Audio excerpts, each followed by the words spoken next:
আসসালামু আলাইকুম। সবাই কেমন আছেন? আশা করি সবাই ভালো এবং সুস্থ আছেন।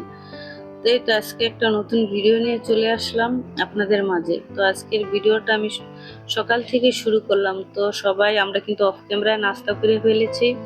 তো বাচ্চাদের জন্য টিফিন রেডি করছি। আজকে টিফিনে ওদের স্যান্ডউইচ দিয়ে দেব।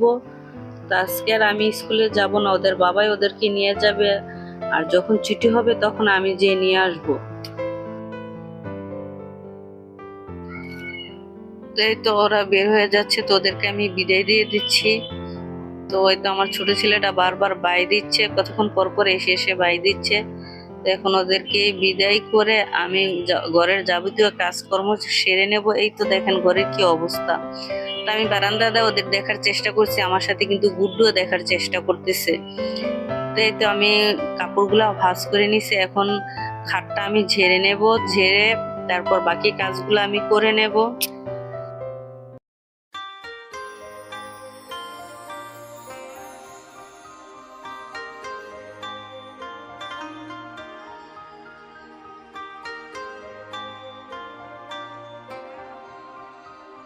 তো আমি কিন্তু ঘরগুলো গুছিয়ে নিয়েছি। তো এখন ড্রাগন ফল একটু কেটে আমি খেয়ে নেব, কারণ আমার স্কুলে একটু খুব তাড়াতাড়ি যেতে হবে। স্কুলে মিটিং আছে প্যারেন্টসদের, ওই মিটিংয়ে যে অ্যাটেন্ড করতে হবে। তো ক্ষুধা লেগে গেছে, তো ভাবলাম একটু ফল কেটে খেয়ে নেই। তো আজকে রান্নাটাও শর্টকাট করবো, আর আমি স্কুলে যদি চলে যাই সে আস্তে আস্তে সন্ধ্যা হয়ে যাবে। এর জন্য একটু ফল কেটে খেয়ে চলে যাব, দেখা যায় দুপুরে খেতেও আমি পারবো না। এই জন্য তাড়াহুড়া করছি। তো তাড়াহুড়া করে রান্নাটাও সেরে নেব, আর আজকে রান্নাটা খুব শর্টকাটে করে নেব। আর আমি তাড়াহুড়ার জন্য আমি প্রেসার কুকারেই রান্নাটা বসিয়ে দিয়েছি। তো এখানে আমি গরুর মাংসটা প্রেসার কুকারে বসিয়ে দেবো, আর আজকে আমি একটু বিরিয়ানি রান্না করে চলে যাব। তো কে কোথা থেকে আমার এই ভিডিওটা দেখছেন, কাছে দূরে, দেশ এবং দেশের বাইরে, যে যেখান থেকে আমার আজকের এই ভিডিওটা দেখছেন কিংবা পরে দেখবেন, সকলকে জানাই অসংখ্য অসংখ্য ধন্যবাদ। তো আমার এই ভিডিও যদি দেখতে দেখতে কারো কোনো অংশ ভালো লেগে থাকে, অবশ্যই চাইলে আমার এই চ্যানেলটি সাবস্ক্রাইব করে আমার পরিবারের একজন সদস্য হয়ে থাকতে পারেন। আর অবশ্যই অবশ্যই লাইক দিয়ে ভিডিওটাও কন্টিনিউ করবেন, কারণ আপনাদের একটা লাইকই কিন্তু একটা শেয়ারের কাজ করে। আর যদি কেউ ফেসবুক থেকে দেখে থাকেন, অবশ্যই লাইক শেয়ার ফলো দিয়ে রাখতে পারেন। তো এটা আমার কিন্তু প্রেসার কুকারে আমি মাংসটা কষিয়ে এখন ঢাকনা দিয়ে ঢেকে দেব।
আমার বিরিয়ানিটা কিন্তু হয়ে গেছে। তো আজকের মতন আমি বিদায় নেব। সবাই ভালো থাকবেন, সুস্থ থাকবেন এবং পরবর্তী ভিডিও দেখার আমন্ত্রণ জানিয়ে আজকের মতন আমি বিদায় নিলাম। আল্লাহ হাফেজ।